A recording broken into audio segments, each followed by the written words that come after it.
క్రీస్తునందు ప్రియ సంఘమా, ప్రభువైన యేసుక్రీస్తు నామమున మీ అందరికీ శుభములు. దేవుడు మరి యొక్క మాసాన్ని మన జీవితంలో ప్రవేశపెట్టి ఫిబ్రవరి మాసం మొదటి ఆదివారమున సంఘముగా సమాజంలో కూడి ఆయన పరిశుద్ధ వాక్యాన్ని ధ్యానించడానికి దేవుడే అనుగ్రహించిన మంచి సమయాన్ని బట్టి దేవునికి మహిమ కలుగును గాక.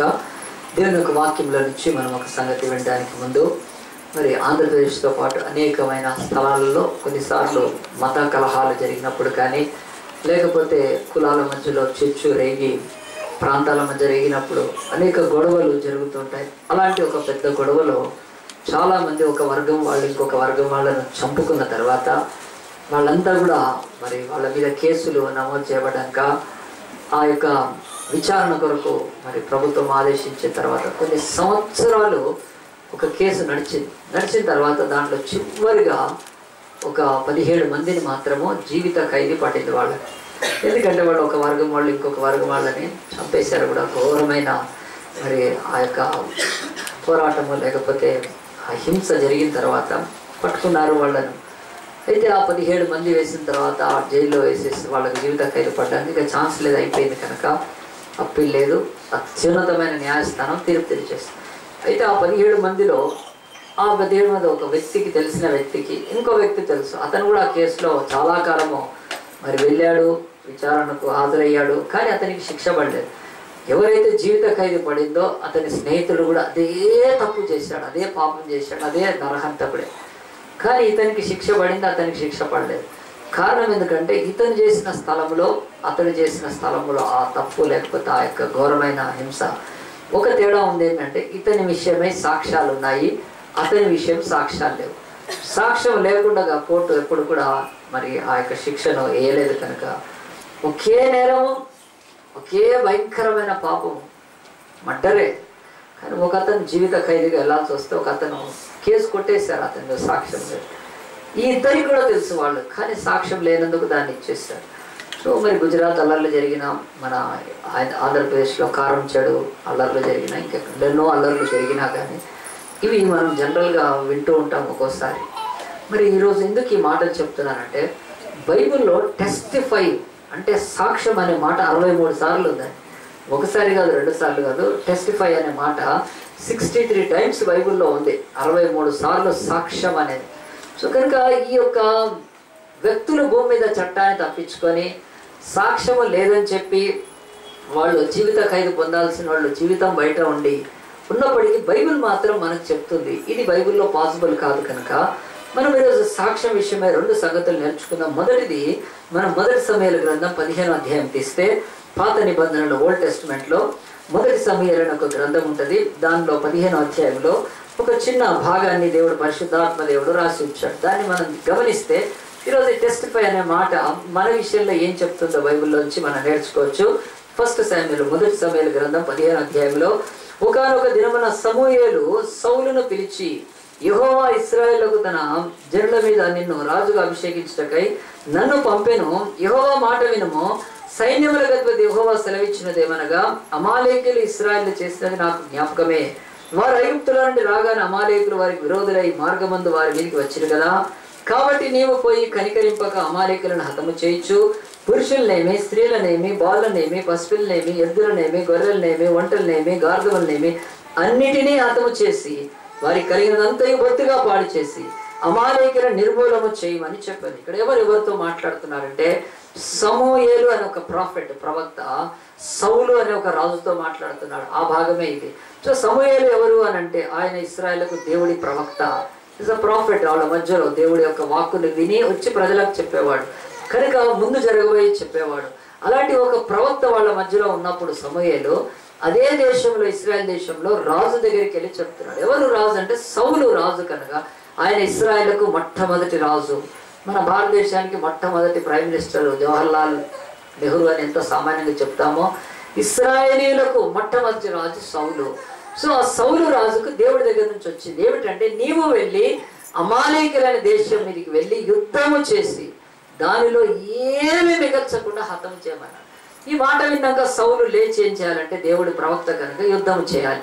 మరి అలాంటి మాట విని యుద్ధం చేయడానికి ముందు ఆయన ఒకటి ఆలోచించవచ్చు, దేవుడు ఎందుకు నన్ను యుద్ధం చేయమంటున్నాడు? అసలు యుద్ధం ఎప్పుడు చేస్తామని జనరల్గా మనం ఆలోచిస్తే వేరే వాళ్ళు వచ్చి మన మీద పడుతున్నప్పుడు, మన రాజ్యం మీద, మన దేశం మీద, అప్పుడు మనం యుద్ధం చేయొచ్చు. రెండవది, మనల్ని కాపాడుకోవడానికి మాత్రం కాదు, కానీ మన దేశ సరిహద్దుల్లో నుంచి అనేక సంగతులను దొంగిలించి లాక్కొని, మరి ఈరోజు మన ఇండియాకి పాకిస్తాన్కి మధ్యలో LOC లైన్ ఆఫ్ కంట్రోల్ అది దాటి వచ్చినప్పుడల్లా కొట్లాట్లు అవుతుంటాయి. అదొకసారి కార్గిల్ యుద్ధం దాకా వెళ్ళేది. అలాగనే పొరుగు దేశాలు ఏదైనా స్థలాన్ని ఆక్రమిస్తే అప్పుడు యుద్ధం చేయొచ్చు. కానీ దేవుడు ఏంటి ఇప్పుడు యుద్ధం చేయమంటున్నాడు? ఇక రెండవది, మనం యుద్ధం చేయాలంటే మనకు యుద్ధ కాంక్ష ఉండాలి, రాజ్య విస్తరణ అనే ఆశ ఉండాలి. అలెగ్జాండర్ మొదలుపెట్టి ప్రపంచాన్ని గ్రీకు వీరుడు జయించాడు. కానీ యుద్ధ ఆ యొక్క రాజ్యకాంక్ష, సామ్రాజ్యాల స్థాపన కొరకై అశోక చక్రవర్తి ఇండియానంతటి కూడా ఆయన మరి పోయి జయించాడు. ఇలాగున మరి సౌలు ఇప్పుడు అలాంటి యుద్ధకాంక్ష, రాజ్యకాంక్ష, రాజ్య విస్తరణ అంటే కింగ్డమ్ ఎస్టాబ్లిష్మెంట్ అలాగున ఏమీ నాకు లేవు కనుక నెమ్మదిగా ఉన్న అతన్ని దేవుడు రెచ్చగొడుతున్నాడా యుద్ధం చేయమని. దేవుడు చెప్తున్నాడు అమాలేకీయులను నువ్వు పోయి హతము చేయాలి. దేవుడు చెప్తున్న మాటకు ఇప్పుడు సౌలు కానీ సమూయేలు లోబడాల్సిందే.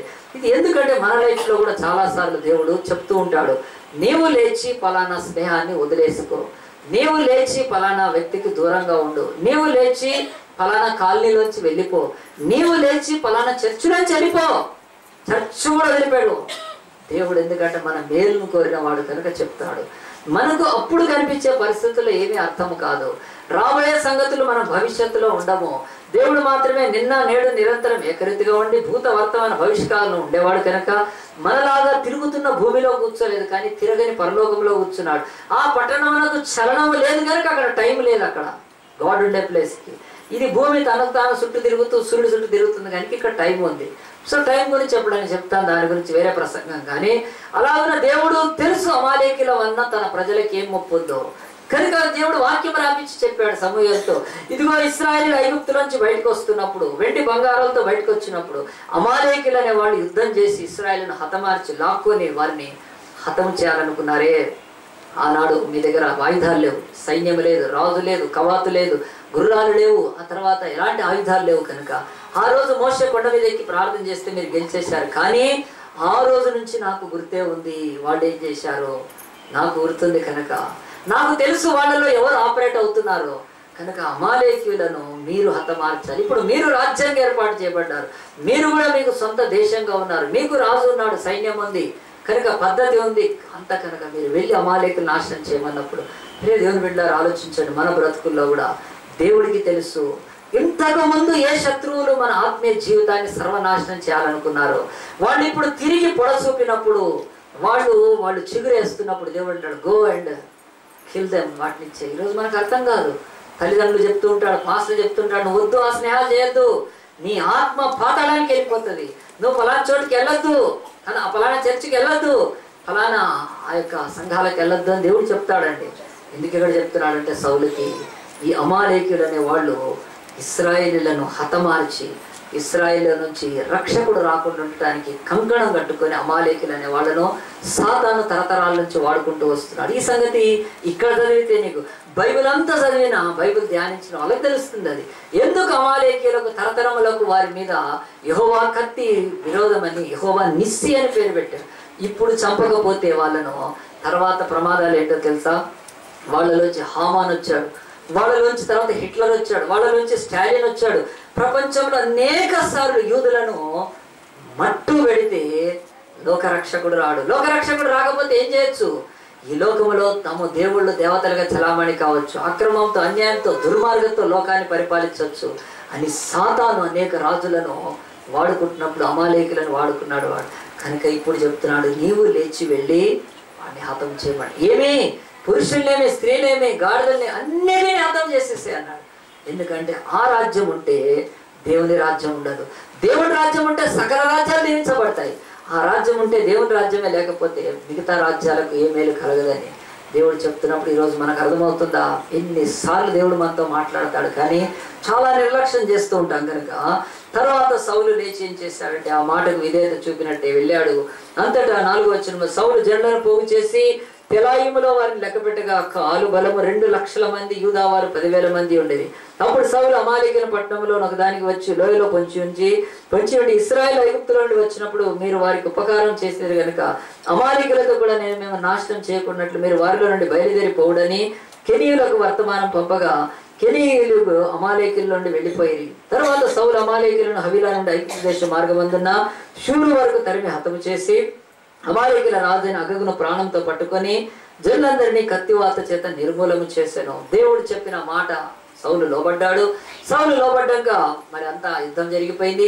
ఆ దేశ ప్రజల మధ్యలోనే ఉన్న కెనీయులనే వాళ్ళను చంపకూడదు, అమాలేకీయులను మాత్రమే చంపాలని వాళ్ళకు ఒక ఛాన్స్ ఇచ్చాడు. నేను యుద్ధం మొదలు పెట్టక ముందే మీరు మెల్లగా చల్లగా దారుకోండి అన్నాడు కదా. 610 జీవో వస్తే ఆంధ్రులంతా వెళ్ళిపోవాలి కదా, తెలంగాణలో ఉండడానికి వీలు లేదు. కానీ ఏమో రాజ్యాలు చట్టాలు ఉంటాయి కనుక అమాలేకీయులను మాత్రమే చంపమన్న ఆజ్ఞకు కెనీయులను చంపకూడదని ఆజ్ఞను సౌలు అక్షరాల నెరవేర్చి వాళ్ళందరినీ మరి పంపివేసి ఆ యొక్క అమాలేకీయులను హతం చేశాడు. యుద్ధం అయిపోయింది, ఎక్కడిదక్కడ వెళ్ళిపోయారు. అయితే మరి సమూయేలు యుద్ధం అయినాక వెళ్ళి ఆ యొక్క సౌలును కలుసుకోవడానికి పోతున్నాడు. పేపర్ తిప్పితే బైబిల్ చెప్తుంది ఆ యొక్క సౌలు ఇతన్ని చూసి సమూయేలుని చూసి పెద్ద మాట్లాడుతున్నాడు 13వ వచనంలో, యెహోవా వలన నీకు ఆశీర్వాదము కలుగును గాక, యెహోవా ఆజ్ఞను నేను నెరవేర్చి తిని అంటున్నాడు. నువ్వు చెప్పినట్లే చేశాను సమూయేలు, నా ప్రవక్త, నువ్వు దేవుడు నిన్ను దీవించును గాక. నీకు దేవుడు ఏ మాట చెప్పాడో, నువ్వు యుద్ధాలు చేయవు కనుక ప్రవక్తగా, నేను రాజును కనుక యుద్ధం చేస్తాను, నేను చేశాను నువ్వు చెప్పినట్టే అన్నప్పుడు అప్పుడు సమూయేలు ఏమంటున్నాడు చూడండి 14. సమూయేలు, అలాగైతే నాకు వినబడుచున్న గొర్రెల అరుపులను ఎడ్ల రంకెలు ఎక్కరివి అని అడిగిరి. అందుకు సౌలు అంటాడు, అమాలేకీయుల నుండి జనులు వీటిని తీసుకొని వచ్చిరి, నీ దేవుడైన యెహోవాకు బలులు అర్పించుటకు జనులు గొర్రెల్లోనూ ఎడ్లలోనూ మంచి వాటిని ఉండనిచ్చిరి, మిగిలిన వాటన్నిటిని మేము నిర్మూలన చేస్తామనగా సమూయేలు షటప్ అన్నాడు తెలుగులో, నీవు మాట్లాడ పని లేదు, యెహోవా రాత్రి నాతో సెలవిచ్చిన మాట నీకు తెలియజేస్తున్నాను వినమని సౌలుతో చెప్పాను. చెవులు గింగురు అనే రీతిగా తీర్పు వచ్చేసింది.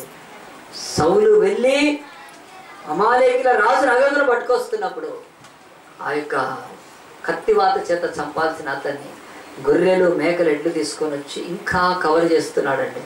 నేను ఆజ్ఞను గైకొన్నానని. ఇదే అధ్యాయంలో చదివితే వెనక్కి చూడండి, ఇందాక చదవకుండా వదిలేసిన వాక్యము 15వ అధ్యాయంలో 9వ వచనంలో, సౌలును జనులను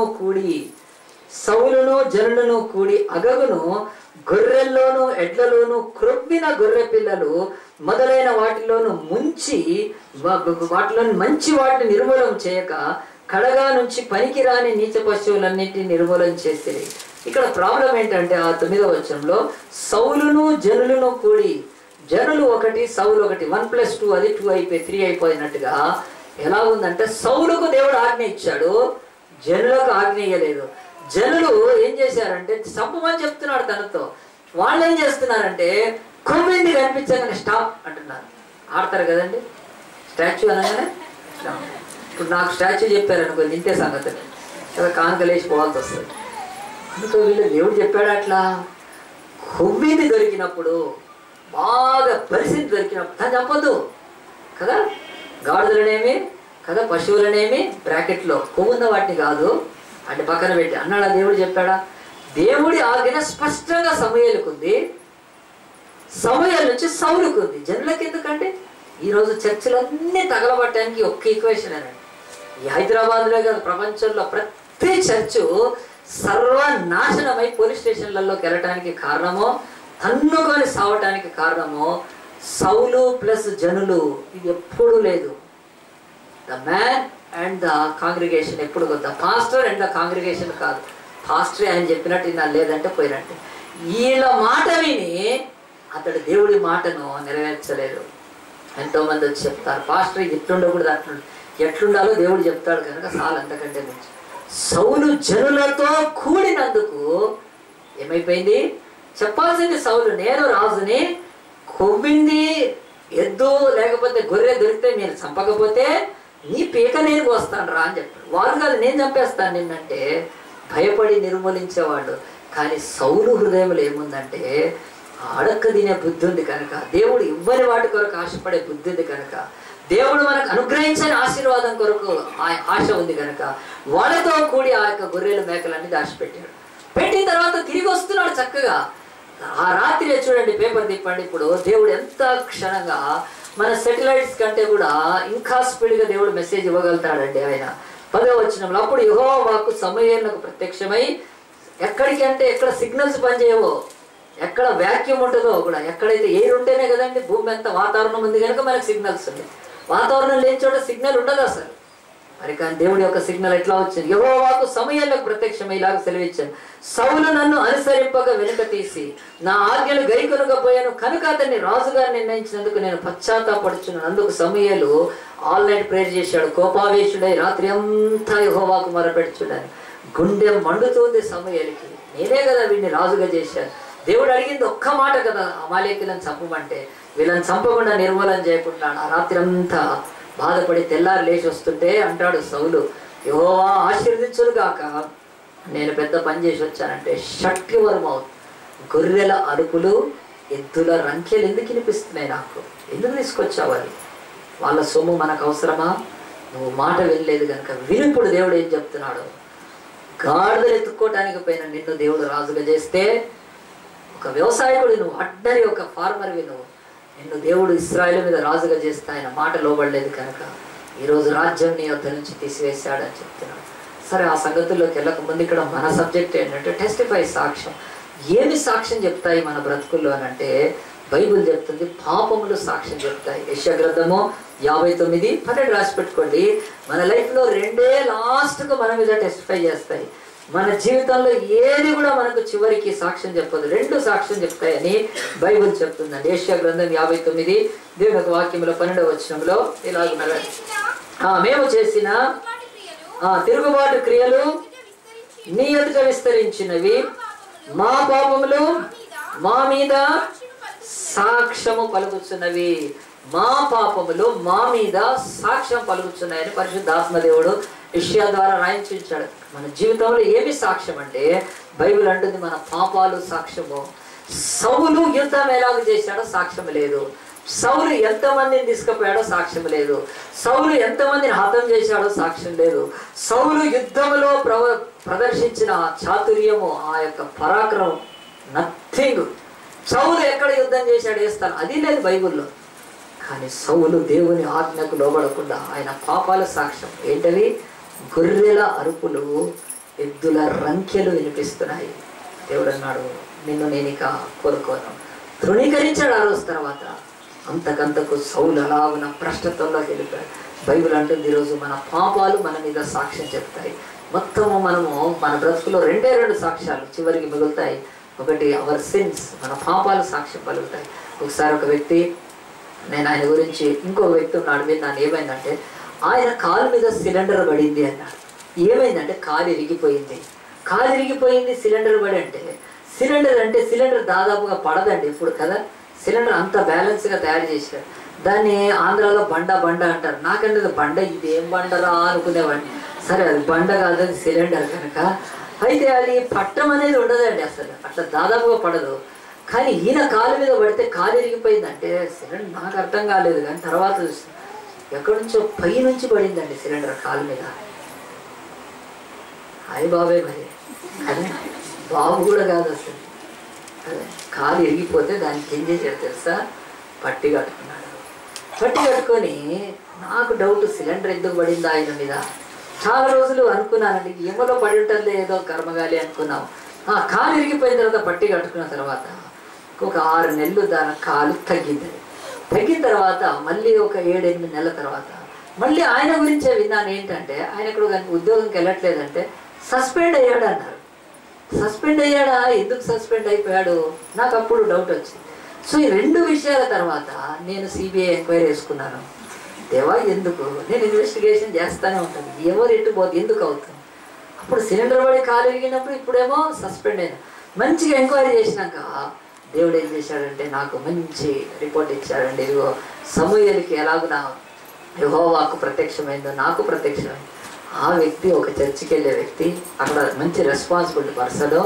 ఫస్ట్ సిలిండర్ పడ్డప్పుడు ఏమైందంటే చర్చిలో ఒక బాత్రూమ్ కడుతున్నారు. హల్లెలూయా. బాత్రూమ్ కడితే సిలిండర్లు పడతాయా? పడతాయి. మరి ఎందుకంటే ఆయన ఇంట్లో కూడా బాత్రూమ్ కట్టుకుంటున్నాడు, చర్చి డబ్బులు పెట్టి కట్టుకుంటున్నాడు. ఎంత పాపం ఇది! మరి దేవుడు భయపరుస్తున్నాడు. ఎందుకు పడ్డది సిలిండర్ అంటే, నువ్వు చర్చి డబ్బులు ఉన్నప్పుడు ఆ డబ్బులు పెట్టి ఇంటి దగ్గర పనులు చేయించొచ్చాను. అతని పాపము సాక్ష్యం పలుకుతుంది సిలిండర్ పడ్డప్పుడు, అతని పాపాల సాక్ష్యం. మరి రెండోసారి సస్పెండ్ అయినప్పుడు అప్పుడు ఇంకేదో రూమ్ కడుతుంటే ఈయన ఒక రూమ్ కట్టించుకుంటున్నాడు ఇంటి దగ్గర. చర్చి డబ్బులు ముట్టుకోవడానికి భయం అండి. మీరు కానుకలు ఇచ్చినా మేము ఎంత భయపడతాం. ఎందుకంటే కుష్టి వస్తుంది గెహజీకి వచ్చినట్లు. వచ్చి ఆ తరంలో నిలవ కాదు, గెహజీ యేసుప్రభు వచ్చేంత వరకు గెహజీ వంశస్థులు కుష్టి వ్యాధులని బైబిల్ హిస్టరీ చెప్తుంది. సంవత్సరాల తరాలు వెంటాడింది అది. ఎందుకంటే ఎలీషాని ఒక అన్య నయమాన్ని ఎదుట అవమానపరిచాడు, ప్రవక్త గుండెను నాశనం చేసేసాడు.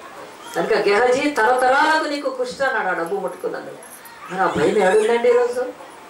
ఏంటి సాక్ష్యం అంటే, బాత్రూమ్ కడితే సిలిండర్ పడ్డది, ఇంకో రూమ్ కడితే మనిషికి ఉద్యోగం ఓడిపోయింది. చెప్తున్నాను ఈరోజు బైబిల్లో. మరి పేర్లు అక్కర్లేదు, కానీ మన పాపాలు మనకు సాక్ష్యం పలుకుతాయండి. సౌలు మీద ఏం సాక్ష్యం పలికాడండి దేవుడు? గొర్రెల అరుపులు ఎట్లా రంకెలు సాక్ష్యము. కనుక దేవుడికి మనం ఏం చేసామో కాదు, ఆయన ఆజ్ఞను పూర్తిగా గైకొనాలి.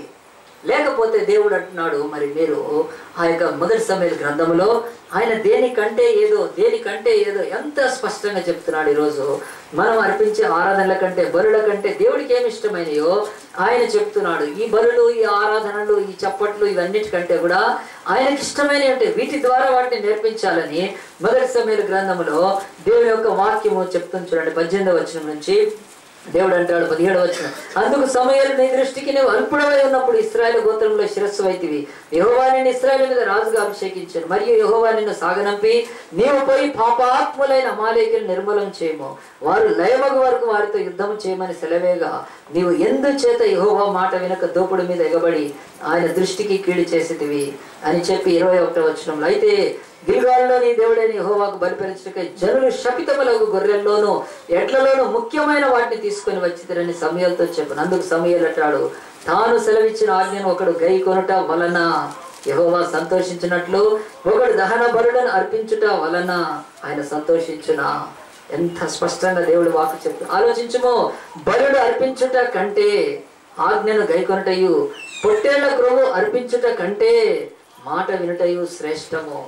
ఆయన ఎంత దుఃఖంతో చెప్తున్నాడు, ఓ సౌలా, నీవు చేసిన పాపానికి తర్వాత నా బిడ్డలు ఈ అమాలేకులతో ఎన్ని పోరాడాల్సి వస్తుందో, అవన్నీ నీకు చిన్న అవకాశం వస్తే నువ్వు ఈరోజు ఆ యొక్క అమాలేకి నిర్మూలన చేస్తుంటే తర్వాత వాళ్ళలో నుంచి ఆమానుగాడు అనేకులు రాకుండా ఉండేవాళ్ళు కదా.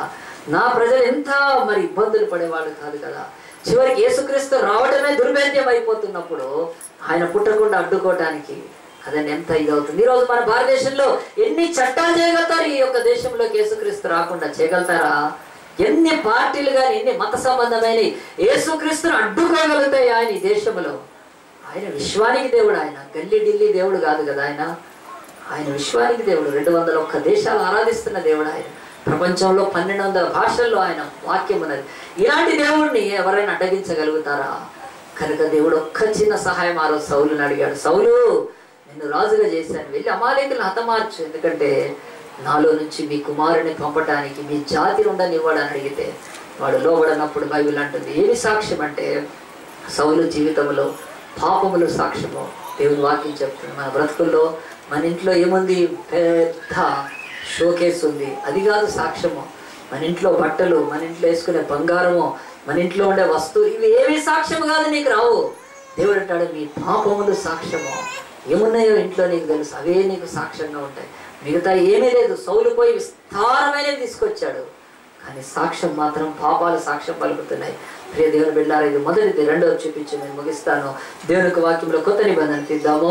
బైబిల్ అంటుంది టెస్టిఫై అనే మాట 63 టైమ్స్ ఉంటే అవర్ సిన్స్ టెస్టిఫై అస్, మన పాపములు మనకు సాక్ష్యంగా ఉంటాయి. కనుక దేవుని యొక్క సన్నిధిలో మరి బైబిల్ చెప్తున్న రీతిగా రెండవది కూడా చూద్దాము. మత్తయి సువార్త 27వ అధ్యాయంలో దేవుని యొక్క వాక్యం చెప్తుంది. అక్కడ ఇంకొక సాక్ష్యం గురించి మనకు బైబిల్ నేర్పిస్తుంది. కనుక ఈ టెస్టిమనీ కూడా, ఈ టెస్టిఫైయింగ్ కూడా మనకు చాలా అవసరము. ఇది కూడా ఉంటుంది. ఇదే రెండని బైబిల్ చెప్తుంది. మత్తయి సువార్త మాథ్యూ 27 చాప్టర్లో ఉదయం అయినప్పుడు ప్రధాన యాజకులను ప్రజలు పెద్దలందరూ యేసును చంపిన వలనని ఆయనకు విరోధముగా ఆలోచన చేసి ఆయన బంధించి తీసుకొని పోయి అధిపతి అయిన పొంతు పిలాతుకు అప్పగించిరి. మత్తయి సువార్త 27వ అధ్యాయంలో 3వ వచనం. అప్పుడు ఆయన అప్పగించిన యూదా ఆయనకు శిక్ష విధింపబడగా చూచి పశ్చాత్తాపడి ఆ 30 వెండి నాణెములు ప్రధాన యాజకుల యొద్దకును పెద్దల యొద్దకును మరల తెచ్చి, నేను నిరపరాధ రక్తమును అప్పగించి పాపము చేస్తానని చెప్పాను. వారి దానితో మాకేమి నీవే చూసుకోమని చెప్పగా అతడు ఆ వెండి నాణెములను దేవాలయంలో పారవేసి పోయి ఉరిపెట్టుకొనెను. ప్రధాన యాజకులు ఆ వెండి నాణెములు తీసుకొని, ఇవి రక్త క్రయధనము గనుక వీటిని కానుక పెట్టెలో వేయతగదని చెప్పుకోలేదు. కాబట్టి వారు ఆలోచన చేసి వాటినిచ్చి పరదేశులను పాతిపెట్టకు కుమ్మరి వాని పొలమును కొనిది. అందువల్ల నేటి వరకు ఆ పొలము రక్తపు పొలమనబడుచున్నది. అప్పుడు విలువ కట్టబడిన వాని అనగా ఇశ్రాయేల్లో కొందరు విలువ కట్టిన వాని క్రయధనమైన 30 వెండి నాణెములు తీసుకొని, ప్రభువు నాకు నియమించిన ప్రకారము వాటిని కుమ్మరి వాని పొలమున తెచ్చిరి. కుమ్మరి వాటి పొలం వలన కిచ్చిరి అని ప్రవక్త అయిన ఇర్మియా ద్వారా చెప్పబడిన మాట నెరవేరెను. ఈ చిన్న భాగంలో ఒక గొప్ప సత్యం ఉందండి. ఇశ్రాయేలీయులను రక్షించటానికి దేవుడు దిగివచ్చి ఇశ్రాయేలు నుంచి 12 మందిని అపోస్తులుగా చేసుకొని రాత్రి అంతా ప్రార్థన చేసి తనకున్న వందల శిష్యుల్లో ఒక 12ను మాత్రమే అపోస్తులుగా ఎంచి దానిలో మరి ఇస్కరియోతు వాడైన యూదాను కూడా శిష్యుడిగా చేసుకున్నాడు యేసుప్రభు. ఇస్కరియోతు అంటే కిరియోతు ఒక స్థలం. ఎవరైనా మరి యూదాలు 2 ఉన్నారు కనుక ఈయన ముందు ఇస్కరియోతు అంటే కిరియోతు అనే ఒక ప్రదేశం నుంచి వచ్చినవాడు కనుక ఇస్కరియోతు యూదా అతనికి పెట్టారు పేరు. అదే ఎవరైనా శ్రీనివాస్ ఉన్నారు, నల్గొండ శ్రీనివాస్ అంటే నల్గొండ ఆయన పేరు కాదు కదండి, నల్గొండ నుంచి వచ్చిన వాడని చెప్తాం కదా. వైజాగ్ రవి అంటాం, వైజాగ్ ఆయనది కాదు కదండి, రవి అని ముందు ఏదో పెడతాం పేరు. అలాగనే ఇస్కరియోతు యూదా కిరియోతు వాడైన యూదాను కూడా యేసుప్రభు శిష్యుడిగా చేసుకొని 3 సంవత్సరాలు తనతో నడిపించి అతనికి దయ్యముల మీద అధికారం ఇచ్చి, వ్యాధుల మీద అధికారం ఇచ్చి, అతనికి రోగాల మీద అధికారం ఇచ్చి, దేవుని రాజ్యాన్ని ప్రకటించడానికి తన డబ్బును కూడా ఇచ్చి అధికారం ఇచ్చిన ఇస్కరియోతు యూదా ఏం చేశాడంటే లాస్ట్లో ఈ యేసు ఆయన రాజు కావడానికి ఇష్టపడట్లేదు. ఆయన రాజు అయితే నేను మంత్రిని అవ్వచ్చు, పరుల పాలన కింద ఉన్న మా దేశానికి విముక్తి కలుగుతుంది, రోమా సామ్రాజ్యం కింద మరి సామంత రాజ్యంగా కప్పము ట్యాక్స్ కడుతూ బతుకుతున్న మాకు స్వేచ్ఛ లేదు కనుక స్వాతంత్రం కావాలని చెప్పి ఇస్కరియోతు యూదా తపన పడుతూ జలోతీయుడు ఒక రెవల్యూషనిస్ట్ వెళ్ళి యేసుతో కలిశాడు. యేసును చాలాసార్లు ప్రయత్నం ఆ యొక్క యేసును ఆ విషయాల్లోకి లాగితే అన్నాడు, నాది ఇహలోక సంబంధమైన రాజ్యము కాదు, నాకు ఇష్టం లేదు అన్నాడు. 2014 ఎలక్షన్స్లో నేను నిలబడట్లేదు, నాకు ఏమిది లేదు, నాకు ఇప్పటికే చాలా పార్టీలు ఉన్నాయి, నాకు ఇంట్రెస్ట్ లేదన్నాడు. కాదు చూడు ఎట్లయినా ఉంటే బాగా మెజారిటీ వస్తుంది, నీకు ఈజీగా నువ్వు రాజు అయిపోతావు అంటే లేదు నాకు అస్సలు ఇంట్రెస్ట్ లేదన్నాడు. 3.5 సంవత్సరాల ఎండింగ్లో అప్పుడు ఇస్కరియోతు యూదా అనుకున్నాడు, ఈయనని వెంబడించడం వేస్ట్ అని చెప్పి యేసును 30 వెండి నాణాలకు అమ్మేసుకుని తన గురువును తన స్వామి ద్రోహం చేసి 30 వెండి నాణాలకైతే అమ్ముకున్నాడు. అమ్మేసుకొని ఏం చేశాడంటే అప్పచెప్పినాక ఆయన అనుకున్నట్టు జరగలేదండి. తనేమనుకున్నాడంటే యేసును అప్పచెప్తే యేసుకు మరి ఆ యొక్క న్యాయ విచారణ జరుగుతుంది, ఆయన ఏ నేరం చేయలేదు, దొంగతనం చేయలేదు, పాపం చేయలేదు, ఏమీ చేయలేదు. ఇలాగ రాత్రులు ఈరోజు బాబాలు కూర్చొని పొద్దునంతా అంటారు, రాత్రి అది వేరుగుంటుంది కదా, ఎంతోమంది బాబాలను పట్టుకొని పోతున్నారు కదా, ఈ బాబాల్లాగా పిరమిడుల్లాగా కదా, పొద్దున వ్యవహారాలు వేరు, రాత్రి వ్యవహారాలు వేరు కదా. అందు గురించే పాట వచ్చేసింది కదా, వ్యవహారం అంటే అని కదా, మంచి పాటలు వస్తున్నాయండి, వింటూ ఉంటాను నేను కూడా. ఇలాగున్న బాబాలు చేసినట్టు ఏమి యేసుప్రభు చేయలేదే కదా, చేశాడండి. కనుక ఇస్కరియోతు యూదా అనుకున్నాడు ఏమనంటే యేసుప్రభుని బంధిస్తారు, వదిలేస్తారు తర్వాత ఆయన తరఫున. కానీ అది తిరిగి ఎక్కడికి వచ్చిందంటే బందిపోట్లకు నరహంతులకు ఘోరమైన కార్యాలకు వేసే శిక్షను యేసుప్రభుకి వేసేసారండి. సిలువ అప్పుడు ఇక గుండె తట్టుకోలేకపోయింది, అతనికి పరితాపం చెందాడు, పశ్చాత్తాపం. అయ్యో నేను ఎంత నిరపరాధి రక్తాన్ని 3.5 సంవత్సరాలు ఆహారం తినకుండా, పొద్దున్నే ఆకలి అయితే ఒక అంజూరపు చెట్టును చూసి తినడానికి పోతే వాటికి పండ్లు లేవండి. అట్లా పగలు రాత్రి ఆయన మరి ఉపవాసాలతో కన్నీటితో ఆయన ఇంత మంచి వ్యక్తిని నేను నమ్మేశాను అని చెప్పి గుండె పగిలి ఏం చేశాడంటే ఆ యొక్క కాయిన్స్ వెండి నాణ్యాలు తీసుకొని దేవాలయాలకు ఇస్తే వాళ్ళు ఏం చేశారంటే అది సరైన ధనం కాదు, అది తీసుకొని రావద్దు అని చెప్పి అక్కడే పడేస్తే వెళ్ళిపోయి ఆ డబ్బు తీసుకొని వాళ్ళు ఒక పొలం కొన్నారు. తర్వాత సంగతులు ఏం జరిగినాయి బైబిల్లో పేతురు మాత్రం చెప్పగలిగాడు. చూడండి అపోస్తల కార్యం 1వ అధ్యాయంలో ఈయన గురించి రాయబడిన మాట స్పష్టంగా ఉంది. అపోస్తలుల కార్యం 1వ అధ్యాయం తీస్తే ఏం చేశాడు తర్వాత నాణ్యాలు పడేసిపోయి అతను అంటే వీళ్ళైతే పొలం కొందామని కొన్నారు. కానీ మరి ఆ తర్వాత ఏం జరిగిందో పేతురు సంఘాన్ని ఉద్దేశించి మరి అపోస్తలుల కార్యం 1వ అధ్యాయంలో 15వ వచనంలో ఆ కాలం నుంచి 120 మంది సహోదరులు కూడిండగా పేతురు వారి మధ్య నుంచి ఇట్లను, సహోదరులారా, యాక్ట్స్ 1st చాప్టర్లో అండి 5th 16th వరకు, సహోదరులారా, యేసును పట్టుకున్న వారికి త్రోవ చూపిన యూదాను గురించి పరిశుద్ధాత్మ దావీదు ద్వారా పూర్వం పలికిన లేఖనం నెరవేర్చిండెను. అతడు మనలో ఒకడిగా ఎంచబడిన వాడే ఈ పరిచయలో పాలు పొందెను. ఈ యూదా ద్రోహం వల్ల సంపాదించిన రూకల నుంచి ఒక పొలము కనను. అతడు తల క్రిందుగా పడి నడిమికి బద్దైనందున అతని పేగులన్నీ బయటికి వచ్చాను. ఆ యొక్క ఉరి పెట్టుకోవడానికి పోయాడేమో, ఆ యొక్క ఉరి సరిగా పడలేదేమో, తలతో కింద వచ్చి పడ్డాడు. పేగులు పొట్ట పగిలిపోయి పేగులన్నీ బయటపడ్డాయి. భయంకర క్రూరంగా చచ్చిపోయాడు అతను. మరి బైబిల్ చెప్తుంది ఎందుకు అట్లా పేగులు బయటపడ్డాయంటే ఆ కడుపులో సరిగ్గా లేకుండే 3 సంవత్సరాల నుంచి కుళ్ళు, ద్రోహము, స్వామి ద్రోహము, కనుక రాజ్యాకాంక్ష, ప్రభుతో కూర్చొని లేస్తున్నా, దయ్యాలు తన మాటను బట్టి వెళ్ళిపోతున్నా, విస్తారమైన అద్భుతాలు చూసిన లోపల అదే పాపం ఉండింది. కనుక అది ఇప్పుడు పొట్ట పగిలి బయటపడ్డదని అయిపోయింది అతని జీవితం. పశ్చాత్తాపడ్డాడు కానీ దేవుడి దగ్గర రాదు. బైబిల్ చెప్తుంది ఎందుకు ఈ పని చేశాడు, ఎట్లా చేశాడంటే ఇతని మీద ఒక బలమైన సాక్ష్యము బయలుదేరింది. ఇతడు ఎప్పుడైతే యేసు నుంచి డివేట్ అయిపోతున్నాడో ఆ రోజు నుంచి ఇతని విషయమే ఒక సాక్ష్యం భూమి మీద ఒక వ్యక్తి ఉన్నాడు, ఇప్పుడున్నాడు. ఆయన చెప్తున్నాడు ఆయన గురించి. రోమా 8:16 చూద్దాం చూడండి. నేను చెప్పాను మొదట సాక్ష్యం ఏమిస్తుంది అంటే మనకు మన పాపాలే సాక్ష్యం అయితే అపోస్తలుల కార్యం తర్వాతనే ఉంటుందండి. రోమా పత్రిక 8వ అధ్యాయంలో 16వ వచనంలో ఇలాగున రాయబడింది చూడండి. మనము దేవుని పిల్లలమని ఆత్మ తానే మన ఆత్మతో కూడా సాక్ష్యం ఇస్తున్నాడు. ఎవరు సెకండ్ వన్ హూ టెస్టిఫైస్ అంటే ద స్పిరిట్ ఆఫ్ గాడ్. దేవుడు మనము ఆయన పిల్లలమని ఎవరి ద్వారా సాక్ష్యం పలుకుతాడు? ఆత్మ ద్వారా సాక్ష్యం పలుకుతాడు. సో ఈ వాక్యం ఎంత స్పష్టంగా ఉన్నప్పుడు మనం దేవుని పిల్లలమా కాదా అని మనం అనుకుంటే కాదు, దేవుడు ఆత్మ మనకు సాక్ష్యం చెప్పాలి. సో ఆ యొక్క లోపల అంతరంగంలో ఉండే ఈ సాక్ష్యము కలిచివేసిందండి ఎవరిని? ఇస్కరియోతు యూదాని. ఎట్లా కలిచివేసిందంటే నువ్వు దేవుడి కుమారుడు కాదు, నువ్వు దేవుడి బిడ్డ ఉండట్లేదు, ఈ డబ్బు సంచిలో నుంచి నువ్వు దోచుకుంటా ఉన్నావు ఎన్నో రోజుల నుంచి. ఆ రోజు యేసు పట్టుకోవట్లేదు, ఆయన శిష్యులు పట్టుకోవట్లేదు, కానీ ఎవరు పట్టుకుంటున్నారంటే స్పిరిట్ ఆఫ్ గాడ్, దేవుని ఆత్మ. ఎక్కడ పనిచేస్తాడు? మనస్సాక్షిలో, అంతరంగంలో ఆయన చెప్తున్నాడు నువ్వు దేవుని బిడ్డగా ఉండే అర్హత కోల్పోతున్నావు. ఓ యూదా యూదా యూదా అని దేవుని ఆత్మ యూదా ఆత్మతో సాక్ష్యం చెప్తూ ఉన్నప్పుడు ఆ సాక్ష్యాన్ని వదిలేసేసి 30 వెండి నాణాలకు అమ్ముకున్నాక కానీ యేసుని సిలువకి ఎక్కిస్తున్నారు అన్నప్పుడు తట్టుకోలేకపోయాడు, పోయి ఉరి పెట్టుకొని చచ్చిపోయాడు. బైబిల్ ఈరోజు చెప్తుంది the sin testifies us, second the spirit testifies us. మనల్ని ఆత్మ మనకు సాక్ష్యం పలుకుతున్నారు. ఎవరో చెప్పనక్కర్లేదు, మన విషయమై మన పరిశుద్ధాత్మ దేవుడు మనతో ఎప్పుడు సాక్ష్యం చెప్తుంటాడు. నువ్వు ఏం చేస్తున్నావు, నువ్వు ఎక్కడున్నావు, ఏం మాట్లాడుతున్నావు, నువ్వు ఎక్కడ రహస్యంగా ఎక్కడున్నావు, ఎవరో కాదు పరిశుద్ధాత్మ దేవుడే నీలో సాక్ష్యం పలుకుతుంటాడు. కనుక ప్రియ దేవుని బిడ్డలారా ఆలోచించండి. దేవుని వాక్యం చెప్తుంది ఏమైపోయాడు? పోయి చచ్చిపోయాడు అతను. నిత్య జీవానికి పోవాల్సిన వాడు నిత్య నరకానికి అంటే దేవుడు ఆత్మ సాక్ష్యాన్ని అతను బేఖాతరు చేశాడు. ఆత్మను ఆయన నిర్లక్ష్యం చేశాడు.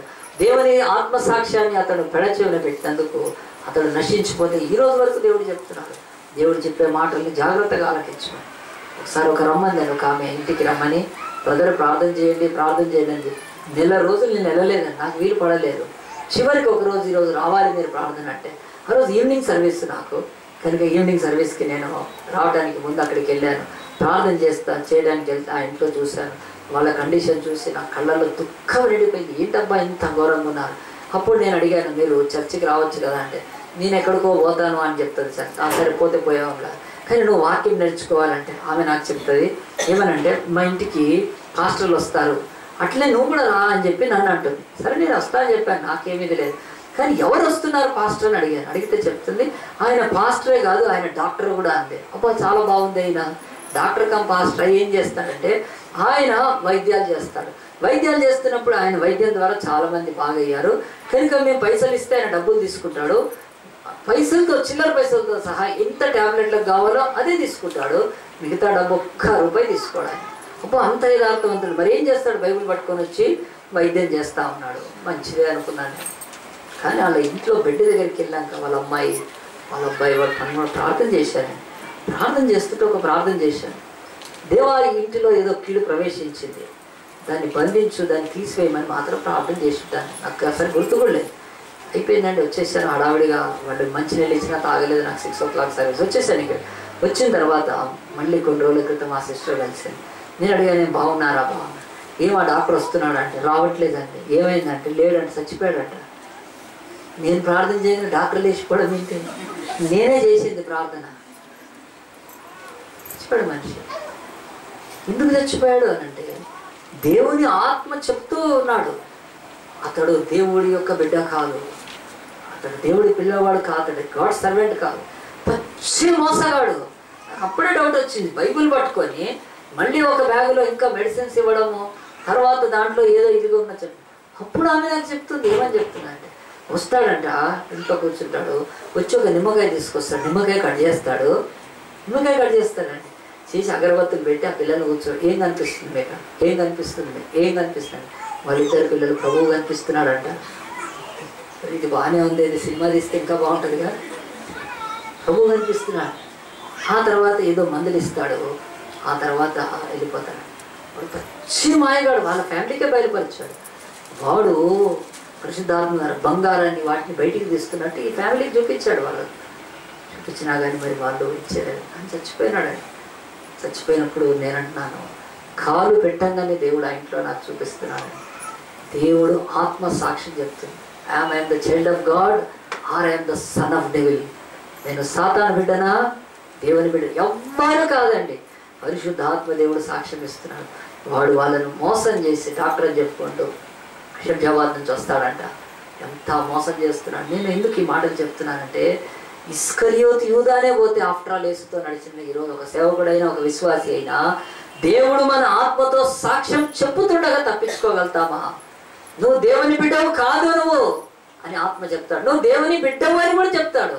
మన హృదయం మన మీద నేరస్థాపన చేయని ఎడల. చూడండి, యోహాననే ఈయన ఇంకొక శిష్యుడు చెప్తున్నాడు. ఈ శిష్యుడు పేగులు బయటకు వచ్చి చచ్చిపోతే యేసు ప్రభు శిష్యుడు ఇంకొక శిష్యుడు ఎంత స్పష్టంగా చెప్తున్నాడు. చూడండి, యోహాను రాసిన మొదటి పత్రిక ప్రకటన గ్రంథం నుంచి ముందుంటది. లాస్ట్ 5 books ఇది. కనుక ఆ యొక్క యోహాను అనే పత్రికలో 3వ అధ్యాయంలో, యోహాను మొదటి పత్రిక 3వ అధ్యాయంలో దేవుని వాక్యము ఎంత స్పష్టంగా 20వ వచనం నుంచి ఇలాగున చెప్తుంది. 19 నుంచి, ఇందువలన మనం సత్య సంబంధులమని ఎరుగుదుమో, దేవుడు మన హృదయం కంటే అధికుడై సమస్తముని ఎరిగి ఉన్నాడు గనుక మన హృదయం ఏ విషయములలో మన యందు దోషారోపణ చేయను, ఆ విషయములలో ఆయన ఎదుట మన హృదయములను సమ్మతిపరచుకు. ప్రియులారా, మన హృదయం మన యందు దోషారోపణ చేయని ఎడల దేవుని ఎదుట ధైర్యం గలవారు మగుదు, మరియు మనం ఆయన ఆజ్ఞలు గైకొనుచు ఆయన దృష్టికి ఇష్టమైనవి చేయించున్నాం గనుక మనం ఏమి అడిగినను అది ఆయన వల్ల మనకు దొరుకును చెప్తున్నాడు. ఇంకొక శిష్యుడు యోహాను అంటున్నాడు, దేవుడి ఆత్మ మన హృదయంతో మన ఆత్మతో సాక్ష్యము లేదు, ఏ నేరము లేదు, ఏ అపరాధం లేదన్నప్పుడు మాత్రమే ధైర్యం కలిగి ముందుకెళ్తాం తప్ప నిమ్మకాయలు పట్టుకొచ్చి ఇంట్లో అగరబత్తులు పెట్టి పాపం వాళ్ళేదో ఇదిలో ఉంటే యేసుక్రీస్తు పేరట మోసాలు చేస్తున్న వాడు చచ్చిపోయాడండి. ఈరోజు దేవుడు నన్ను తీసుకెళ్ళాడు ఆ ఇంట్లోకి. నేను చెప్పాను, నువ్వు డబ్బులు ఇస్తే కాదు, నేను ఏమీ ప్రార్థన చేయను, నువ్వు వాక్యం వినాలంటే. నేను బాప్తిసం ఏమి అవసరం లేదు. First here the word of God. వినటం వల్ల విశ్వాసం కలుగుతుంది. ప్రియ దేవుని బిడ్డలారా, ఈరోజు ఎన్ని మోసాలు జరుగుతుంటే మనం గుర్తుపడుతున్నామా? ఎన్నెన్ని మోసాలు ఈరోజు కదండి.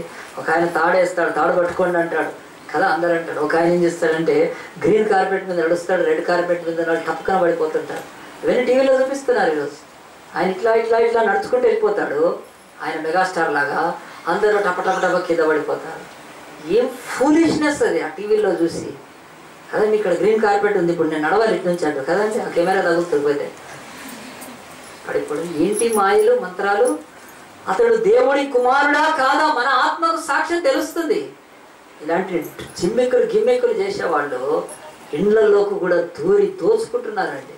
దేవుని వాక్యం చెప్తుంది, ఎన్ని డబ్బులు ఇస్తే మన ఆత్మ కడగబడుతుంది, ఎన్ని డబ్బులు ఇస్తే మన రోగాలు స్వస్థపరచబడతాయి. ఇంకా దేవుడు అన్నాడు, ఎవరు సాక్ష్యం అంటే నీ పాపాల సాక్ష్యమో. Your sins are witness testifies, your the holy spirit testifies. కనుక ఆ పాత్మ దేవుడు ఇస్కరియోతు దాని ఆఖరిలో కూడా చెప్పాడు, నువ్వు దేవుని బిడ్డవు కాదు కదా అయినా మాటికి లేచి వెళ్తే క్రీస్తు నిన్ను క్షమిస్తాడు. క్రీస్తు ప్రేమను రుచి చూచావు 3.5 సంవత్సరాలలో. పోతే పోయింది, ఇప్పటికైనా go and turn to Christ. అప్పుడు మీరు నా తట్టు తిరిగినడలా నేను మీ తట్టు తిరుగుతానని చెప్పాడు కదా. వెళ్ళమన్నప్పుడు వాడు వెళ్ళలేదండి, వెళ్ళిపోయి ఉరి పెట్టుకొని చచ్చిపోయాడు. ఈరోజు బైబిల్ మనకు కూడా చెప్తుంది. ఎవరు సాక్ష్యం చెప్పాలి? పాస్టర్ చెప్పాలా? బ్రదర్ ఈయన చాలా మంచోడు బ్రదర్, మళ్ళీ అదే బ్రదర్ గురించి పాస్టర్ వెనక చెడ్డగా మాట్లాడతాడు. హల్లెలూయా. పాస్టర్ అంటే గుర్తుపెట్టుకున్నాడు, రెవరెండ్లు ముఖ్యంగా. ఏ వ్యక్తినైతే చర్చిలో పొగిడాడో ఆయన బయట బాగా తిడుతున్నట్టు. అది యాక్చువల్గా అట్లా దొంగలు అయిపోయారు రెవరెండ్ డాక్టర్లు అంతా కూడా. ఎందుకంటే ఎవరి సాక్ష్యం కావాలి నాకు? ఇక్కడ ఎవరి సాక్ష్యం కావాలి కదా? మైకులు పట్టుకొని సాక్ష్యాలు చెప్తుంటే మానిపారేసింది చర్చిలో సాక్ష్యాలు ఇవ్వడం. నేను ఎందుకో తెలుసా? ఒక ఆమెకు సాక్ష్యం ఇస్తే పాస్టర్ అంటే కోపిస్తాడు అంటాడు. నన్ను అంటది, ఇది బాగానే ఉంది అమ్మా, నీకు ఇచ్చింది మైకు, నేను కోపిస్తున్నా ఏదో ఒకటి లేచి ఒకటి వేయాల్సింది. కోపిస్తాడు కానీ మంచోడు అని చెప్పి నేను నా గురించి చెప్పాను నాన్న. నేను నీ బతుకులో ఏం జరిగింది ఆ రోజు నుంచి? ఇంకొక ఆయన వచ్చి అంటాడు, నేను చర్చిలోంచి దూరం అయిపోతే ఎవడొచ్చి నన్ను పలకరించాను. నిన్ను ఎందుకు పలకరించాలి అసలు? నువ్వు ఏం ఘనకార్యం చేసావని కదండి. ఇండియా ఓడిపోయి వస్తుంది కదా, ఫారెన్ నుంచి అందరు వెళ్ళి బొకేలు ఇస్తారా? దాక్కుంటారు పోయి ఇంట్లో. నువ్వు మంచి పని చేస్తే ఎవడైనా అంటాడు కదండి. సో ఈరోజు సాక్ష్యం అనేది ఎవరిది కావాలండి? నాకు బైబిల్ చెప్తుంది సాక్ష్యం ఏంటో తెలుసా? నంబర్ 1 సాక్ష్యము రేపటి సాక్ష్యం చెప్తున్నాను పట్టుకొని, సమయాన్ని పాటించడం సాక్ష్యం. అది అంటే you are discipline and time. నీకు టైం ఉంది. ఇదిగో ఇక పిల్లలు రాసిస్తున్నారు నాకు, ఎవరు వస్తున్నారు 10 గంటలకు 11 గంటలకు ఆరాధన లైన్గా. ఈరోజు చూడండి, మొదట సెకండ్ సర్వీస్లో రాణి కదా, రమ కొత్త ఆమె 10:30కి వచ్చింది, వాణిశ్రీ 10:30కి, శరణ్య 10:30కి, రాజశేఖర్ 10:30, సుశీల 10:40, వనితా జాన్సన్ 10:40 దాకా వాక్యం చదవడానికి ఇచ్చారు. సాక్ష్యం ఇవ్వండి. సాక్ష్యాలు ఎవరికి కావాలి మనకి? ఎవరు సాక్ష్యం అవసరం? ఫాస్ట్ నిలబెట్టి డబ్బులు ఇస్తాడు, సాక్ష్యం చెప్తాడు అండి ఎవరండి కదండి. నేనేం చెప్పానండి, ఇదే దీంట్లో చూసుకోండి, మీ టైం చూసుకోండి. సమయంలో సాక్ష్యం పాటిస్తున్నామా? దేవుడు చెప్తాడు, బిడ్డ నీకు నిర్లక్ష్యం కదా. కానుకలు తీసుకొని నువ్వు రాసుకోను, నేను తీసుకొని కొన్ని చర్చలు అతికిస్తాను. అది చూసి అక్కడి నుంచి బట్ట వేసుకొని అవతలికి వెళ్ళిపోవాల్సిందే.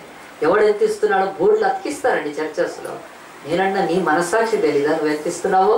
కనుక నీ డబ్బులు అంటే నీ దాతృత్వంలో ఇచ్చటలో సాక్ష్యం ఎంతో నీకే తెలుసు. నువ్వు సమయాన్ని పాటించట్లో సాక్ష్యం తెలుసు. లోకంలోకి వెళ్ళినాక క్రీస్తును అసలు చెప్పుకుంటున్నావో లేదో అది నీకు సాక్ష్యం, నాకేం తెలుసు. కానీ ఇక్కడ ఎందుకంటే మైకులు పట్టుకొని సాక్ష్యాలు చెప్పుకోవడమో? బైబిల్ అంటుంది ఇస్కరియోతు యూదాకు సాక్ష్యం ఏంటంటే, నువ్వు దేవుడి బిడ్డవు కాదు, you are not child of God. ఆయన నిన్ను ప్రేమించి 39 కొరడా దెబ్బలు కొట్టినప్పుడు, 3 మేకులు దించినప్పుడు, ముళ్ళ కిరీటం గుచ్చినప్పుడు ఆ రక్తం ఇస్కరియోతు యూదాకు కూడా కాల్చాడు దేవుడు అంటున్నాడు. మళ్ళీ ఇంకేం సాక్ష్యం కావాలి? ప్రభు ఆత్మ, పరిశుద్ధాత్మ చెప్తున్నాడు ఏమని తెలుసా? మనము దేవుని పిల్లలమని ఆత్మ తానే మన ఆత్మతో సాక్ష్యం ఇస్తుండగా లోకంలో ఎవరి సాక్ష్యం కావాలండి? ఎవరి సాక్ష్యం కాదు, నీ ఆత్మే నీకు సాక్ష్యం. కనుక బైబిల్ అంటుంది, బైబిల్లో టెస్టిఫై అనే మాట 63 టైమ్స్ ఉంటే 2 అన్న దాంట్లో ద సిన్స్ టెస్టిఫై అస్. సెకండ్ది బైబిల్ అంటుంది ద స్పిరిట్ టెస్టిఫైస్ అస్. ఇంతకు మించి సాక్షి. ఎందుకు ఈ వాక్యం చెప్తున్నానంటే, మన చర్చ్ ఈ ఆదివారంతో 6 సంవత్సరాలు పూర్తి చేసుకుంటుందండి. ఇక్కడ హైదరాబాద్లో 6 సంవత్సరాల పూర్తిలో చాలా మన మీద సాక్ష్యం పలుకుతున్నాయి. ఈ సంవత్సరంలో విమల సిస్టర్కి బాగలేకపోతే ఆమె ముఖం చూసినోడు లేడు. దేవుడు అన్నాడు, నేను చెరసాలలో ఉంటిని, మీరు నన్ను చూడవచ్చి తిరిగి, నేను ఆకలి బట్టి నేను నాకు ఆహారం ఇచ్చి తిరిగి, నేను వస్త్రహీనుడనై ఉంటిని, నాకు వస్త్రం ఇచ్చిదిరు అంటే అప్పుడు అంటారంట, అయ్యా నీకు ఎప్పుడు ఇచ్చామయ్యా అంటే, ఈ పేదవారిలో ఈ చిన్నవారిలో అల్పనే వాళ్ళు చేసి నాకు చేసిన ఏం సాక్ష్యం పలుకుతున్నాయండి సంవత్సరం అంతా కదండి. మనకు దేవుడు రిధం ప్యాడ్ ఇచ్చాడు సాక్ష్యము, లేకపోతే ఇంకేదో ఇచ్చాడు, అవి కాదు సాక్ష్యము. మన బ్రతుకుల్లో అవర్ సిన్స్. సౌలుకి ఏమి సాక్ష్యమో, ఏం కిరీటం పెట్టుకున్నాడో, యుద్ధం ఎట్లా చేసినాడో సాక్ష్యం కాదు. కానీ దేవుడి మాటను తుంగలో దొక్కి ఆజ్ఞను అతిక్రమించి పోయి గొర్రెల అరుపులు, ఎడ్ల రంకెలు సాక్ష్యంగా మిగిలినాయి సౌలు బ్రతుకులో. దేవుడు అంటాడు, ఈ ఇయర్ అంతా 52 సండేస్ ఉండాలి, ఒక్క శుక్రవారం అయినా ప్రార్థనకు వచ్చావా? అదే సాక్ష్యం నీకు. ఇక్కడ నిలబడి మైకులో ఏదో సాక్ష్యం చెప్తే నాకు ఇంక్రిమెంట్ వచ్చింది, నేను ఇల్లు కొనుక్కున్నాను, నేను కారు కొనుక్కో నాకెందుకు, కానీ ఒక్క శుక్రవారం అన్న ప్రార్థనకు వచ్చావా నువ్వు కదా? దేవుడు సాక్ష్యం అని. ఒక్కసారి ఒక పేద బిడ్డకి వెళ్ళి చర్చిలో ఒక అనారోగ్యంగా ఉన్న వాళ్ళకి వెళ్ళి నువ్వు కలిసావా? వాళ్ళని దర్శించి ఇవి సాక్ష్యాలు నిలబడతాయి. కనుకంటున్నాడు, ఈ సంవత్సరాంతంలో మనకు సాక్ష్యాలు 2. ఫస్ట్ మన పాపాలు సాక్ష్యంగా ఉంటాయి, రెండవది ఆత్మ చెప్తున్నాడు, నువ్వు దేవుని బిడ్డగా నడవట్లేదు. నువ్వు చర్చిలో ఒకలాగుంటావు, బయట ఒకలాగుంటావు, ఇంట్లో ఒకలాగుంటే ఆఫీస్లో ఇంకోలాగుంటావు, స్నేహితుల మధ్యలో ఇంకోలాగుంటావు. ఈ 5 చోట్ల స్పిరిట్ స్ట్రైవ్ అవుతూ ఉంటాడు. బిడ్డ నువ్వు దేవుని బిడ్డవు కదా, చర్చికి వెళ్తావు కదా, బైబిల్ చదువుతావు కదా, పళ్ళ తీసుకుంటావు కదా, నువ్వు దేవుని బిడ్డవుగా ఉండట్లేదని ఆత్మ తానే మన ఆత్మతో సాక్ష్యం చెబుతున్నాడు. కానీ ఆత్మ సాక్ష్యం వదిలిపెట్టి మనం వెళ్ళిపోయామనుకోండి, రక్త భూమిలో శవాలు బాతి పెట్టుకునే దగ్గరికి వెళ్ళాడు. ఎవరు? ఇస్కరియోతు. దేవుడు అంతే అన్నాడు. దేవుడు ఆయన ఎంతకాలం వెంటాడతాడు. ఆయన సిలువలోకి వెళ్ళిపోయి ప్రాణాలు ధారపోస్తుంటే వీడు వెండి నాణ్యాలతో రక్త భూమిలోకి వెళ్ళిపోయాడు. ఎందుకో తెలుసు, ఒకటి ఆత్మ సాక్ష్యాన్ని పట్టించుకోలేదని. The spirit striving. ఎప్పుడు ఆత్మదేవుడు చెప్తూ ఉంటాడు, నీ భర్తకు తెలియకుండా ఏం చేస్తావో అప్పుడు ఆత్మదేవుడు వస్తాడు. నీ భార్యకు తెలియకుండా ఏం చేస్తావో ఆత్మదేవుడు సైలెంట్గా చెప్తాడు, ఇది చెయ్యొద్దు బిడ్డ, చెయ్యొద్దు. ఎందుకు అని అంటే నిన్ను దేవుడు తన బిడ్డగా ఎంచుకున్నాడు, పోతుంది అది నీకు అని చెప్తూ ఉంటాను. చివరి ఒక్క మాట చూపించి నేను ప్రార్థన చేస్తాను. ఒక్క నిమిషం చాలంతా. యోహాను సువార్త 20వ అధ్యాయం తీస్తే కొత్త నిబంధనలో ఉండే 4 సువార్తలలో ఆ యొక్క 4వ సువార్త, యోహాను సువార్త 20వ అధ్యాయంలో ఒక్క మాట చదివి నేను మీకు చూపించి ప్రార్థన చేస్తాను. యేసు ప్రభు పునరుత్థానుడైనాక చనిపోయాడు, తిరిగి లేచాడు. ఆయన 20వ అధ్యాయంలో, యోహాను సువార్త 20వ అధ్యాయంలో 20 యేసు వచ్చినప్పుడు 12 మందిలో ఒకడైన దిదుమారబడిన తోమా వారితో లేకపోయిన కనుక తక్కిన శిష్యులు మేము ప్రభువును చూచితమని అతనితో చెప్పగలడు. నేను ఆయన చేతులలో మేకులు గుర్తును చూచి నా వేలు ఆ మేకుల గుర్తులో పెట్టి నా చెయ్యి ఆయన ప్రక్కలో ఉంచితేనే కానీ నమ్మనంటున్నాడు. ఎంత తెలివి వచ్చేసిందండి తోమాకి. అంటాడు, మేకుల గుర్తులు చూచి, కళ్ళున్నాయి కదా, నా వేలు మేకుల గుర్తులు పెట్టి అంటే చేతులు ఉన్నాయి కదా, నా చెయ్యి ఆయన ప్రక్కలో ఉంచితేనే కానీ నేను నమ్మను అన్నాడు. లేడు కనుక ఎవరే పిచ్చోళ్ళు మీరు అంతా, అసలు కాన్సారితంలో అవులే పిచ్చోళ్ళు మీరు, యేసులో లేచినట్టు నమ్మేస్తారా? ఆయన నిజంగా నమ్మేసేసి లేచిపోయాడా? యేసుతో 3.5 సంవత్సరాలు సేవ చేసిన తోమా బతుకు ఎట్లా ఉందంటే వెలిచూపుతో బతుకుతున్నాడు. ఇంకా దేవుడు ఇన్ని అద్భుతాలు చేసినాక he was living by sight but not by faith. So sight అంటే చూసింది నమ్మటం, అది సైట్. దాన్ని ఏమంటారంటే సైట్ అంటారు, కానీ చూడకుండా నమ్మటమే అది, దాన్ని ట్రస్ట్ బిలీవ్ అంటారు, ఫెయిత్ అంటారు. సో కనుక అప్పుడు శిష్యులందరూ అన్నాక మళ్ళీ 8 రోజుల తర్వాత ప్రత్యక్షమయ్యాడు యేసుప్రభు. 8 days, ఓన్లీ 8 days తర్వాత మళ్ళీ యేసుప్రభు ప్రత్యక్షమయ్యాడని బైబిల్లో చూడండి. 8 దినాల తర్వాత ఆయన శిష్యులు మరలా లోపల ఉన్నప్పుడు తోమా వారితో కూడా ఉండెను. తలుపులు మూయబడి ఉండగా యేసు వచ్చి, ఎందుకంటే యేసుకు రక్తమాంసాల శరీరం లేదు కనుక తలుపులు మూయబడి ఉండగా కూడా ఆయన వచ్చాడు. లోపలికి వచ్చి నిలిచి మీకు సమాధానం కలుగును గాక అన్నాడు. అక్కడే ఈయన తోమా ఉన్నాడు. చూచి తాకి కదా అన్నాడు చూడండి, ఆయన అక్కడే ఉన్నాడు. ఆయన తర్వాత తోమాను చూచి నీ వ్రేలిటు చాచి నా చేతులు చూడము, నీ చేయి చాచి నా ప్రక్కలో ఉంచి అవిశ్వాసులు కాక విశ్వాసమైనప్పుడు అప్పుడు గొప్పకు వెళ్ళిపోయాడండి. నా ప్రభువా నా దేవా. ఎందుకు ఈ మాటలు చెప్తానంటే ఈరోజు టెస్టిఫైస్ 2 things, సెన్స్ అండ్ స్పిరిట్. కానీ యేసు సాక్ష్యం మాత్రం అలాగే ఉందండి. ఆయన చేతుల్లో మేకులు ఎందుకనంటే మన క్రియలకు సాక్ష్యం. ఆయన తనలో ముళ్ళ కిరీటం ఎందుకంటే మన ఆలోచనలకు సాక్ష్యం. ఆయన కాళ్ళల్లో మేకులు ఎందుకనంటే మన మార్గాలకు సాక్ష్యం. We are not holy persons కనుక ఆ సిలువ చూపిస్తోంది. మానవ జాతి మంచిదైతే నా కుమారుడు ఇట్లుండేవాడు కాదు. తరతరాలకు ఆ సిలువను దేవుడు చూపిస్తున్నాడు. కాలం అయిపోతుంది కనుక అందరం తలలు వంచి దేవుని సన్నిధిలో ప్రార్థన చేసుకుందాము. నేను మొట్టమొదట చెప్పాను, ఒక కోర్టులో అది చదివాను, దాని గురించి నేను పూర్తిగా చెప్పలేదు, అవసరం లేదు కనుక అవి రాజకీయాలతో ముడిపడినాయి. ఒకే కేసులో సేమ్ నేరం చేసిన వ్యక్తి జీవిత ఖైదు అనుభవిస్తే ఇంకొక వ్యక్తి అనుభవించలేదండి. ఎందుకో తెలుసా? సాక్ష్యాలు లేవు కనుక కోర్టు కేసు కొట్టేసింది ఆయన మీద. కానీ నేరం ఒకటే, కానీ శిక్ష మాత్రం ఒకటి తప్పించుకున్నాడు సాక్ష్యం లేక. ఇది చర్చిలో దేవుడి కింగ్డంలో పాసిబులా? నేనంటున్నాను, ఇట్ ఈస్ ఇంపాసిబుల్. ఎక్కడో ఇంటి దగ్గర కూర్చున్న సమూయేలుకి సౌలు తీసుకొచ్చిన గొర్రెలు మేకలు సాక్ష్యము దేవుడు ఇప్పించగలిగాడు. గుర్తుపెట్టుకో, ఈ లైఫ్లో దేవుడు అంటున్నాడు, the sense testify you, the spirit testify you. ఈ చర్చ్ 6 సంవత్సరాలు పూర్తి చేసుకుంటే మరి ఎన్నిసార్లు నువ్వు ప్రార్థనకి వెళ్ళావు? నువ్వు ప్రార్థన చేసేవా లేదో సాక్ష్యమే. నీ కానుకల విషయంలో సాక్ష్యమే, నీ ప్రవర్తనలో సాక్ష్యమే. నువ్వు దేవుణ్ణి ప్రేమించి ఒక్క రోగినైనా వెళ్ళి దర్శిస్తే అది సాక్ష్యమే. కానీ ఉందా నీకు సాక్ష్యము?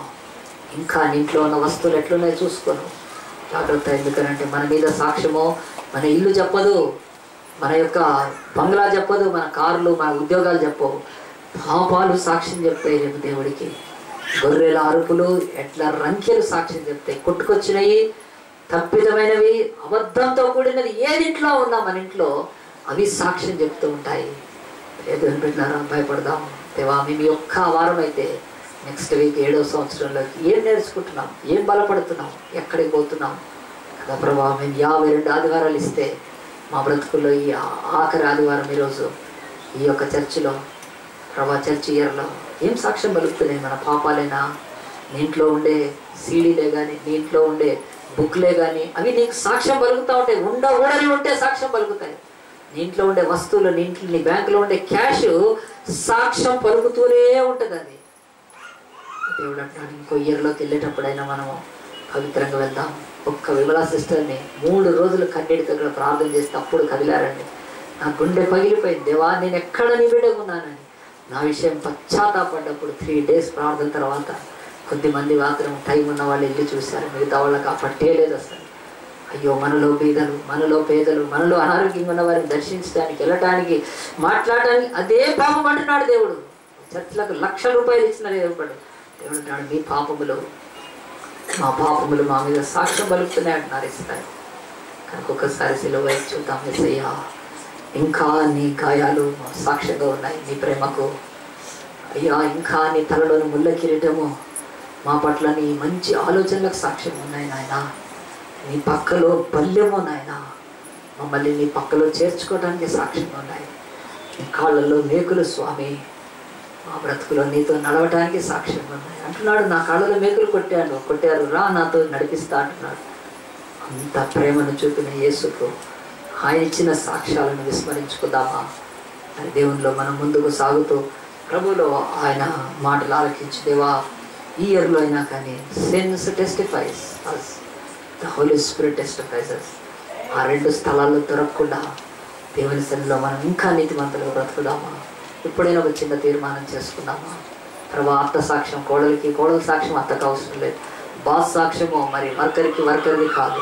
పాస్టర్ సాక్ష్యం బిలీవర్స్కి, బిలీవర్ సాక్ష్యం పాస్టర్కి అక్కర్లేదు. ఈరోజు ఖచ్చితంగా చెప్తాను, నా పాపాలే నాకు సాక్ష్యము, అవి నన్ను పట్టుకుంటూ ఉంటాయి.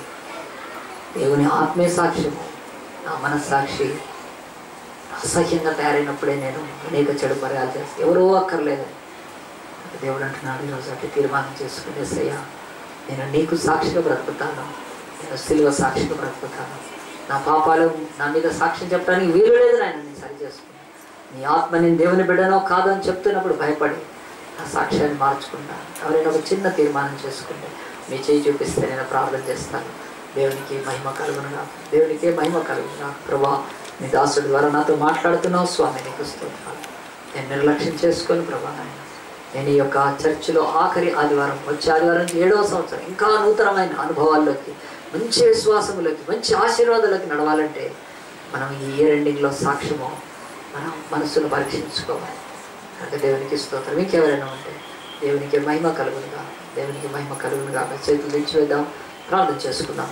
మహోన్నతుడా, పరిశుద్ధుడా, ప్రేమాస్వరూపి, నీకే మహిమ గంతలు కలుగునుగా. నాయన, ఈ యొక్క ఆదివారం ప్రభా నా తండ్రి, మా యొక్క చర్చ్ ఇయర్లో ప్రభా తండ్రి 6 సంవత్సరాల ముగింపు ఆరాధన నాయన. నెక్స్ట్ ఇయర్ ప్రభా, నెక్స్ట్ సండే మేము 7th ఇయర్లో ప్రవేశిస్తున్నాం ప్రభా. మరి 6 సంవత్సరాల్లో తండ్రి మా జీవితాల్లో ఇంకా పాపాలే సాక్ష్యంగా తండ్రి మా మీద సాక్ష్యం చెప్తుంటే ఎంత ఘోరం ప్రభా నాయన. ఇంకా నీ ఆత్మ నాయన, పరిశుద్ధ ఆత్మ దేవుడు, మేము దేవుని పిల్లలము కామో కామో కామో అని చెప్తున్నప్పుడు నాయన మా జీవితం ఎంత డేంజర్లో ఉన్నట్టు కనుక నాయన.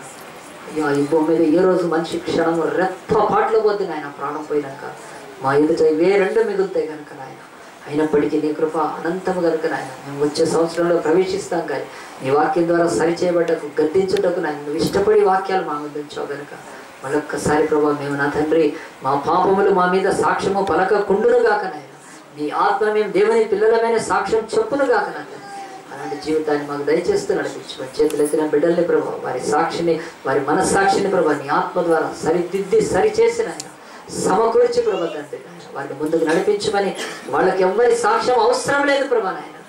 టీవీలో ఎంతో మంది సాక్ష్యాలు చెప్తే అవసరం లేదు నాయన. మా ఆత్మ మాకు సాక్ష్యం ప్రభా, మా ప్రవర్తన సాక్ష్యమో, మా క్రమశిక్షణ సాక్ష్యమో, మా ప్రేమ సాక్ష్యం ప్రభా ఈ లోకంలో అంతే కనుక అలాంటి సాక్ష్య జీవితాలకి నాయన ప్రతి బిడ్డను నాయన చేతుల దగ్గర నడిపించుకుంటూ ఎత్తబడిన వాక్యానికి నారు కట్టి నీరు పోసిన నిరంతరంగా మీరే ఫలింపు చేయండి. ఈ కొద్ది మనవులను ప్రార్థనలను మా ప్రభు రక్షకుడైన యేసు పరిశుద్ధ నామాన్ని బట్టి అడిగి వేడుకొని ప్రార్థిస్తున్నాము తండ్రి.